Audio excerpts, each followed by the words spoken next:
right, gang, we're back with Dr. Experience. You want to introduce yourself again? I call myself Dr. Experience, Dr. X for short. Just a person that's experienced a lot of things in life and would like to share them with people. And hopefully, some of this advice and conversation helps you in your upcoming endeavors in dating and life situations. Excellent. And I'm Sanjay Paul, as you know. And one of the things is that we're going to talk about dating disasters. And you got to forgive us, we're at Starbucks. And I love Starbucks. It's a great place, right, for this. And look at his vanilla bean. It's a great whiskey. There you go. No, it's not alcoholic. But what we're going to do is we decided that this third clip that we're doing a series, this one's going to be on dating tips, that dating precautions. So one of the things that, and you know, we were talking about this before this recording, we don't really have too many disasters where they've been that bad or anything like that. No, I really never experienced what you would call disasters. But would you agree Maybe that dates that didn't work out, there wasn't what you would call sparks or connection? well, okay, so some of them can be deceptive photos, and I think that we all want to put the best photos on, whether it's an online dating profile or something. And I don't mean to sound superficial, but there was a while ago, many years ago, where I had a situation where the woman had it was very interesting. She was like this. She had a look like this, like the Bart Simpson kind of Homer Simpson esque, like Lisa Simpson or one of those, like the characters how they go. And so I didn't think anything of it. I thought that's really cool. And so it was funny because my friend, who was a firefighter at the time, he had also messaged her. We're on the same dating site apparently, and he says, "Yeah, I heard back from this one," and we talked. Wait a minute, that's the same person that you did. Yes, because we found out at that time on MySpace it was the same. It was the same person, and we kind of giggled. And if I told you her nickname, I don't want to. You'll laugh. Okay, so but anyway, so what ended up happening was he said, "That's fine, you can go ahead and meet her." So she said, "Come to my place, we'll go out and stuff." And what ended up happening is she wanted me to go to her trailer to pick her up. Her trailer? Yeah. So apparently her folks were out, and she was around my age, so it's like the same. This is so her folks were out, so we just chatted, and then she opened her mouth. She had no teeth, and that's okay. I don't want to sound superficial, but the smile like this, and like this. Yeah. And I looked at, and I was curious because I've never seen a woman around my age that doesn't have teeth, but we don't know what her situation was. And so we chatted. She didn't want to go out. We just hung out.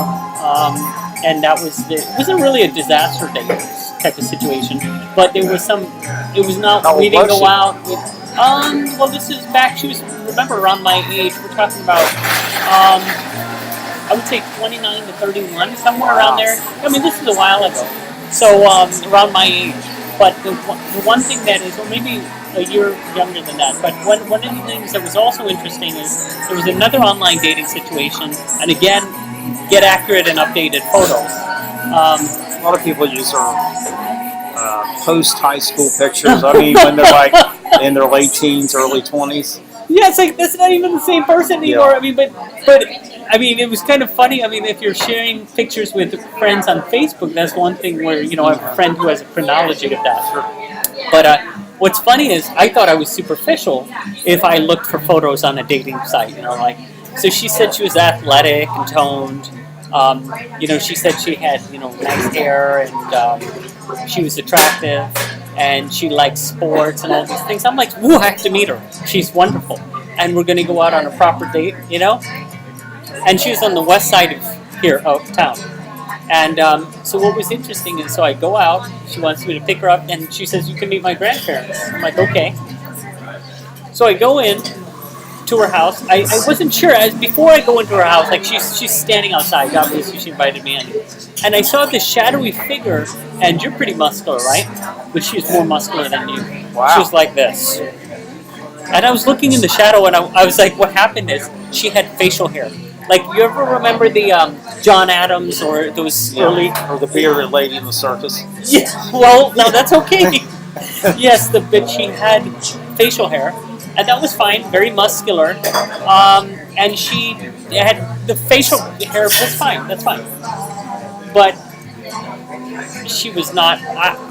She was very different from what she described, and she was like really built, and there was some, it was not like wow. She's a manly looking woman. That we could say that, and there's nothing wrong with that because in this day of transgender folks, there are a lot of people that are going both directions. Well, it's how you're born, in your genes, or male. But I was disappointed, and so I met the grandparents, and then they're sitting around a table. If you remember the movie Texas Chainsaw Massacre. I didn't see it, but I've heard of it. Well, when you meet Leatherface's family, they had the grandparents sitting there. Where was the grandparent? The grandfather and the grandmother. They had the paper. Get them, Gramps! Like that, and that was fine. But it was kind of like I'm in like either the Rocky Horror Picture Show, or I look around. The house was exactly the same inside. This old rustic house, and they had like the emotions were gone. And it was like, I didn't know, I was on a scene of some movie, and so it was the quickest date. It just so happened that the Grammys were on that night. And so we went to Pizza Hut, Dairy Queen, and we rushed back, and I said, I need to catch the rest of the Grammys at my place. But she was trying to say, well, you could see the Grammys right here. Isn't it eerie, though, to pick somebody up on a date, and you're just not meeting them, you're meeting their parents or their grandparents, and you're going in a home you've never been in? It's sort of, it's an eerie feeling. Yes. Because you're like, what am I going to see? Yeah. And you should be meeting the person out in public, ideally. Yes. See, especially for women. Yeah, for so safety. Oh, sure, definitely. That's meet for coffee or a drink. Did you hear about those two women that strapped up some guy, 80-year-old man, two 17-year-old women in New York, and then they took his credit card and money and just. No, I didn't hear about it, but I'm sure it happens. So he was trying to double date them. Yeah. So those are your bad experiences dating. Wow. Well, I mean, they're not even that bad, but it's just you want to talk to the person, get to know the person, because sometimes you can spend 3 months. And what you want to do, you just want to say, let's just end it right here. But you're trying to be a gentleman and still take them out or something because they made the effort. Yeah. But you're like, it's not going to right. And you've got to get through the night. Yes. And that's tough. Well, this leads to another thing. Do you buy coffee and you buy a dinner, or what do you do? I think that a lot of people do like a lunch date or dinner date. But you know what I'm learning? I have a friend who I used to be friends with. He's a millionaire who he would go out on these dates. The women would pay for him. I mean, he would always try to downplay his wealth to see what they were really like and not do the typical things. But I believe that, of course, as you know, the guy pays. I just think it's weird on a date where if you go Dutch. Yeah, I always pay. You heard that expression. Yeah. You always pay. Regardless of whether you're going to coffee, having wine, or whatever you're doing. I mean, I dated a woman, even on the first couple of dates, she wanted to split it. And I said, no, I'm paying. It's just the way I was raised. And then occasionally later, as we got more involved, she would pay occasionally, which was fine with me because she wanted to do it because she was a nice person. But if you're going to ask a woman out, I guess that's old-fashioned, but I'm going to pay. Yeah, it's a little more classy, but you shouldn't feel obligated if it's not something you want to do, and if you're concerned about the expense. Right. Like what I like is this. I've had situations where I had a date just recently, even like where I had a situation I've seen, where just in the past where they'll want to be cautious about ordering certain things. You can sense that. Yes. And that to me makes me want to pay more. What I will often say is anything you want. Don't feel like appetizers. Get in addition to that, a salad, the main course. If you want dessert, let's get that. Or the woman feels like she doesn't want you to think she's a big eater. Yeah. They're very self-conscious about the fact of you thinking they got a big appetite. Yeah, and I think that if you can just kind of, exactly, I mean, whatever it is, you don't want to give the limit. You don't want to perceive, you want the consideration, that's nice, right. But you don't want to go on a date and feel like there are limits. If you're concerned, then you set the parameters around the date. Right. If it's going to be a Starbucks date, it's fine. I've actually had people that were not interested, that I've gone out with, that were not interested in certain types of things. Like if they're coming to visit you from a little bit farther away, they want a classy date with food, wine, and they don't want just a simple Starbucks. Or maybe you can convince them. See, the Starbucks, a lot of people like coffee dates because you can filter out the person, see them. It's very informal. Then you know whether you want a nicer date. It shouldn't matter as much, too. Like if it's a Starbucks date, it's not a big deal, right? Because it shouldn't matter what you're doing, but it's more about the person. Getting to know them. But we have a tendency, especially men, to want to wow the person, impress them, and show that you're not a cheapskate. You know. Yeah, I know people that, especially if you feel you're competing. So you've taken somebody out that's got a good job, got her act together, she's very attractive. You feel that she's probably had a lot of offers to go out, and you feel like maybe you're in the back, you don't know who you're competing with, but you figure, you know what, I better put on a decent show, you know? Well, this woman that I dated, this is interesting. She said she only dates successful people, and she considered me a successful. I'm the chosen one. She pursued me, and she dated doctors, attorneys. So you relate your profession to your salary, what you make, the type of vehicle you drive, the type of house. Of course they do. Women are big on security. Well, it's the number one thing that they look for in research. And it's even bigger after they've been divorced and they're in their maybe late 40s and their 50s and early 60s. They're looking for security.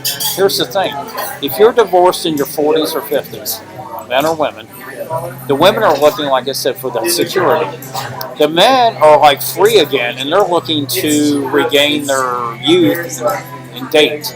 Sort of like when they're in their late teens, early 20s. They're out there like, oh, this is great. I'm out there. I'm gonna date different women. I'm hopefully gonna find the woman I really want to be with. Where the woman is more about stability, the home, the stability. Where he's, I guess you could say, not really sowing his oats again, but he's out there. Like oats from oatmeal, or we're not going to go there. Okay. Exactly. So this is interesting. So yes, the research shows that the number one thing women look for in general, security. For same-sex relationships and heterosexual, they found is security and stability. So personality is lower than that. I think it's number 3. Looks is 4. Well, no, they put intelligence above that. Looks, bottom line is looks is ranked at number 4.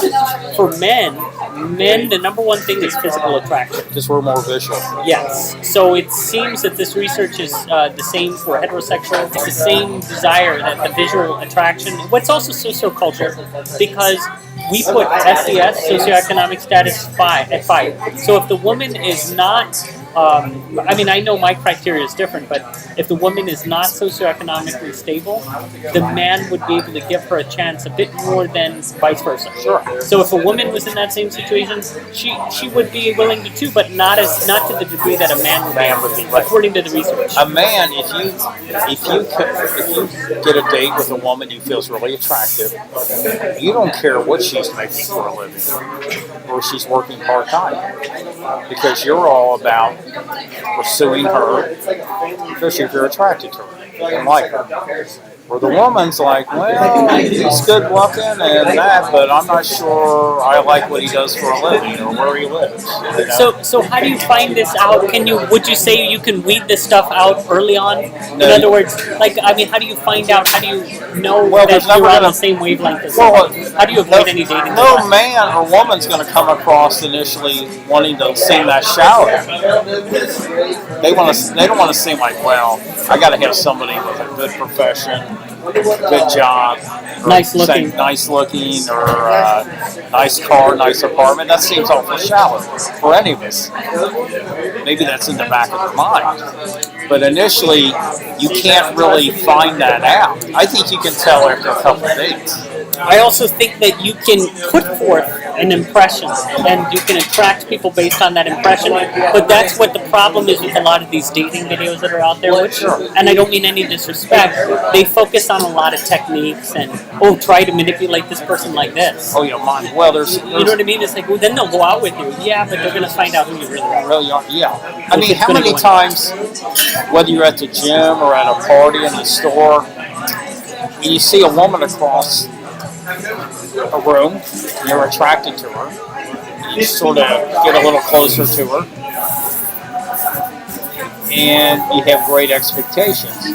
But then how many times is there a woman who's just average looking, and all of a sudden she starts talking to you, and you're like wowed by her because of her personality and her intelligence and her humor. Yes. And you stand there like, wow, I'm enjoying talking to you. Yes. I mean, I don't want to leave you. Yes. It's like, wow. And it had nothing to do with looks.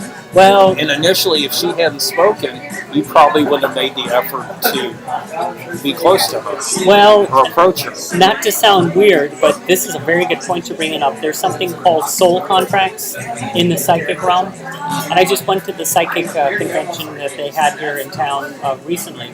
It was last weekend. I just went for one day on Saturday. But what they find is that you will meet who you need to meet. So a lot of people kind of... the person that you're supposed to meet will pop up, and there'll be different opportunities. Your soulmate. Supposedly your soulmate. They even mentioned there was a wonderful episode on presentation, that I listened to on twin flames. And what it is there's a few people that I've met in my life. I remember in college where they were already committed, but it was just, I connected with them. I knew there was a deeper place that I had known them from. There were two women, and they felt it too. And one woman, we were playing piano, and the boyfriend said, who was a mutual friend, he said, "Are you going to stay here with him, or are you going to go with me?" And of course I said, "You got to go with him." But she sensed it. It felt like we were looking at each other's souls. So there's a deeper connection, and then everything else is superficial beyond that. In other words, it's like, we already know that there's a soul connection. Now what does that mean? What does the soul connection mean? So there's this kind of unraveling from the spirit. But that's a different kind of way of going out fishing and trying to reel someone in. But there's also, the research shows this proximity leads to attraction. If you go to a church and you keep seeing someone, I actually had somebody some months ago ask me, it was like a while ago, she was interested in me, and then somebody said, "Well, aren't you dating somebody else?" And she says, "No, it's not serious." She was trying to minimize that person, and then she says, "Oh, you got to go with me to church," or she's trying to create what I talked to a life coach about this. And I go weekly, and one of the things that he says is, most weeks, he says that the opportunity needs to create the situation also. What do you think? Because there are those times where it's like, if it's that moment, yes. If you miss out on that moment, there's the next moment. But if somebody's meant to be for you, there's going to be a way that the universe kind of brings it. You connect. Yes. What do you think? You've been brought together. Maybe you've been brought together by God's will. Because I dated a lady who always said that. Louder. Well, I dated a lady who said, "Well, it's always up to God." And I said, "Yes, it's up to God, but you forget God put those two people in the same place for a reason." Yes. And you pick it out, they say, in the pre-birth planning sessions. A man by the name of Robert Schwartz, who I met at a convention, another convention, he talks about your soul's plan, your soul's gift, that you actually have a blueprint for your soul. So he worked with these psychics and channelers and all these things, and you know, I mean, it's amazing. They can kind of go through events and see, you chose this. Yeah, it's incredible to know that whatever's supposed to happen is supposed to happen. Supposed to happen, right. You don't have to force things. When you go back to the beginning of our topic about bad dates, bad experience, the worst thing that happened on a date, you're sitting there at dinner and the conversation dries up. First date I went on with a lady once, we talked for 6 hours. And they wanted to close the restaurant down, But the experts say that you can see the person in different settings if there's that interest, and the person can get more comfortable and change. Yeah, but if you can talk for 6 hours, there's a connection. But if you're on a date an hour and the conversation dries up, that's tough, because you're both searching for something to say, and usually it ends up being something crazy to say.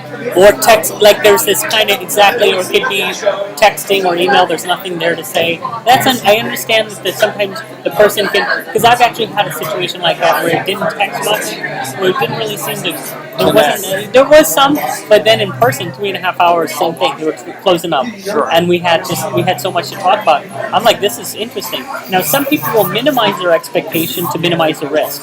So what they'll do on the dating sites is they'll say friends, And the way that she explained it, one date explained it to me, was that you don't lose as much. And I felt like, yeah, the expectations aren't. If you say it's friend, but then in the back of their mind they have date. And you got to be, that person's got to be comfortable about opening up about themselves, which leads to more conversation. Yes. The more you open up, the more conversation. Now, there's people who've been together for years that can have a quiet dinner and not say anything. Now, either they don't get along and don't communicate, or they're just comfortable not having to make conversation. They're just comfortable being together. So, but on the initial first date, you got to have conversation. Yeah. You got to connect. You got to bond. Yes. You have to. Yes. It can either be humor, serious discussion, anything, but there's got to be a bond. And what's interesting is you often hear, and we'll get into another video clip here on friendship, but you also have to grow together. It looks like if it's going to grow, if the relationship's going to progress. What I found, some of the successful relationships I've been in have taught me, all of the relationships teach you something. But you say, wow, this is amazing. Like, I had one gal that I dated that when it was my birthday, she decorated my door. Where I live. She made a big deal of it. So you start to see, wow, the attentiveness, the detail, the caring, the warmth, the values. I dated a woman that she would have pies made for me from a woman she knew that really baked, and that really meant a lot to me. It wasn't expensive, but it meant a lot to me. She made that effort. But you value the consideration, yes, see? Because there are 5 love languages according to Gary Chapman. Yes, the book Love Languages. Yeah, so you know them, right? Acts of service, quality time, physical touch. Mm-hmm. What is the other ones? The other ones are, let me think here. I just affirmations. I didn't read the whole book. I just glanced through it. Yeah. Quality There's time. the one that's giving, very giving. Yeah, acts of service. It's gratitude. Yeah. Okay. And it makes a difference, right? So you've got to kind of feed the person. And actually, one of the ladies I dated recently brought up that book to me when we were going back and forth whether we were serious or just friends. And she brought that book up to me as a way of trying to tell me, I think now that I think about it, that this is how she shows love, and I show love a different way. Get closer. Perfect. So this is excellent. So it helps, doesn't it? So having that dialogue. She said I was more giving and more physical, and she was more about doing things for people. Yes. Where she wasn't as physical, but there was still a love there. And I think that was her way of letting me know. So even though she wasn't outwardly a hugging type, kissing type, but she had a love that was different. So So this is interesting. So the next one we're going to get into, we hope you enjoyed this video clip. The next one we're going to get into is on friendships. All right? And then we're going to have another video clip on health. Yes. On competing in a fitness competition. I know how that sounds. But Dr. Experience has a lot of experiences in friendships and health. So you want to stick around and watch the series on those 2 clips. Plus, we're going to get together on another day and go over some more topics. But we really appreciate your staying tuned and watching this, essentially, right? That's right. It's a lot of fun. So hopefully we went from dating disasters and concerns and precautions to successes and important points. We want to hear about their experiences and their feedback. If you can put it in the blog below, we'd love to hear. Thank you so much.